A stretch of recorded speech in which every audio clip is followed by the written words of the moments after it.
이번에 그 티칭 어워드를 받았는데요. 교수로서는 가장 큰 상이라고 생각합니다. 아마 이 상을 받은 힘이 우리 학생들을 만나는데 제가 좀 더 열정적으로 다가갈 수 있는 어떤 원동력이 되지 않을까, 이런 기대합니다. 학교 안에 훌륭한 선생님들이 많이 계신데 이런 상을 주셨다면 어떤 점이었을까, 이런 생각을 하게 되는 것이죠. 제 수업을 들은 많은 학생들이 떠오르고요.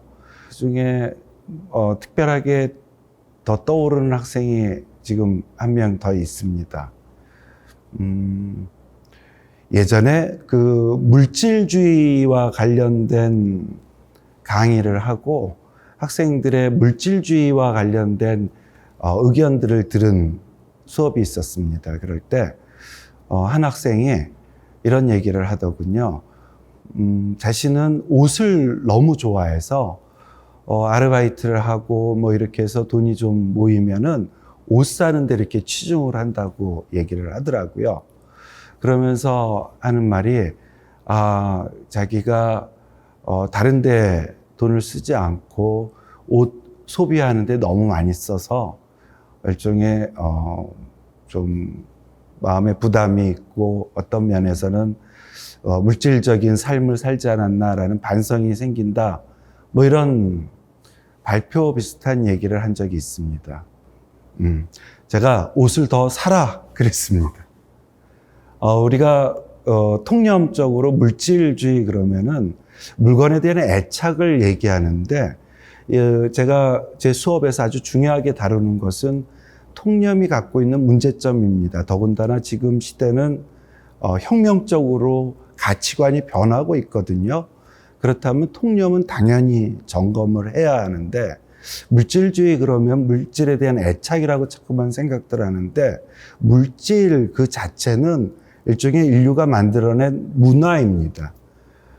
그리고 개인적으로 어떤 물건, 그 학생의 경우에는 의상이었죠.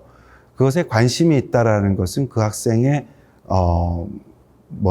전공 또는 자신의 관심 분야, 그리고 좋아하는 일을 하라는 그것과도 관련이 되어 있거든요. 지금 그 학생은 그 이탈리아에 유학을 갔고요. 아마 제가 생각하기로는 우리나라 최고의 의상 전문가가 될 겁니다. 그러니까 통념이 가려버린 자신의 그 개성, 이것을 뚫고 나갈 수 있게 제가 격려했던 것이 오늘 특별히 더 생각납니다. 저는 가르친다는 생각을 해본 적이 한 번도 없습니다. 가르친다라는 것은 이미 확정되어 있는 어떤 것을 자신이 알고 있어서 그것을 우리 학생들에게 전달한다라는 의미가 아주 크거든요. 그렇게 전달된 지식은 그 학생에게, 우리 학생들에게 전혀 지식으로서 작용하지 못합니다. 저는 가르친다는 생각 안 합니다. 저는 학생들하고 같이 탐구한다고 생각합니다. 물론 탐구한다고 해서 발표를 시킨다는 것만 포함하는 것이 아니라 제가 어떤 과목은 한 학기 내에 제가 강의로만 이끌어 나가기도 하는데 이럴 경우에도 어떠한 문제가 있거나 어떠한 개념이 있으면은 그 개념이 왜 있고 그 문제를 왜 하고 이것을 예전에 제가 고민했던 것들, 그러니까 이제 학생들은 또 처음 접하는 그 개념이나 문제를 분명히 제가 처음 접했을 때의 그 고민과 함께 시작할 거란 생각을 하거든요. 그래서 제가 이제 그 이후에 탐구해서 알아낸 것들을 전달하는 것이 아니라 그 탐구 과정을 같이 시작하는 거죠. 그것이 제 강의이기도 합니다. 그래야지 학생들이 더 생생하게 그 문제를 의식할 수 있고요. 수업을 진행하는 또 강의를 하고 있는 저 자신도 결정되어 있는 것을 그냥 전달하는 게 아니라 저도 첫 자세로서 그것을 같이 탐구해 들어가는 거거든요. 제가 가르치는 과목 중에 교양 과목으로 예술의 말과 생각이란 과목이 있습니다. 분명히 창의적으로 생각하는 것이 필요한데 더군다나 앞으로는 점점 더 창의적으로 생각해야만 할 텐데 라는 생각을 했습니다. 그래서 그렇다면은 꼭 굳이 제가 우리 학과의 학생들 수업뿐만 아니라 여기에 묻은 전공 학생들에게 창의적 사고를 하는 이것과 관련된 탐구를 하는 수업을 할 필요가 있겠다라는 생각을 했죠. 이 수업에서는요, 기존에 정립되어 있는 예술 철학, 즉 어떤 논리나 또는 예술 사조 이런 것들을 지적으로 주입하거나 알려주는 것도 아니고 이렇게 장르 분할을 해서 하는 것이 아니라 그것이 전체 예술이란 틀 안에 있기 때문에 예술적 사고를 인류가 원시 시대부터 해왔는데 그로 인해서 만들어져 있는 어떠한 것들, 그것은 어떤 사고로 나왔는지 이것을 이제 우리 같이 탐구하는 것이죠. 인류 전체를 통해서 사라지지 않았던 예술이 우리에게 얼마나 실용적이고 우리 삶에 얼마나 가능성을 제공했던지 이걸 검토하면서 그 사고방식, 이걸 같이 탐구하는 거죠. 그 사고방식을 같이 탐구하다 보면 우리 지금 미래가 현재를 지배하는 변혁의 시대입니다. 미래를 열 수 있는 창의적 상상력을 우리 스스로 우리 학생들이 생각해낼 수 있다라는 것이 이 과목을 만든 중요한 이유였고 또 진행 방식입니다.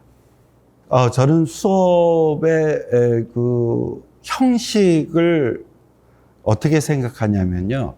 내용이 형식을 만든다고 생각합니다. 내용 자체가 형식이라고 생각하거든요. 따라서 어떤 형식을 만들어 놓고 무엇을 얘기하는 것이 아니라 그 내용에 맞는 얘기를 하다 보면 그게 형태가 되고 형식이 됩니다. 그 예술의 말과 생각은 주로 제가 강의를 합니다. 그런데 이 강의는 아까 말씀드린 것처럼 주입하는 강의가 아니라 그 탐구 방식을 추적해서 가는 것이죠.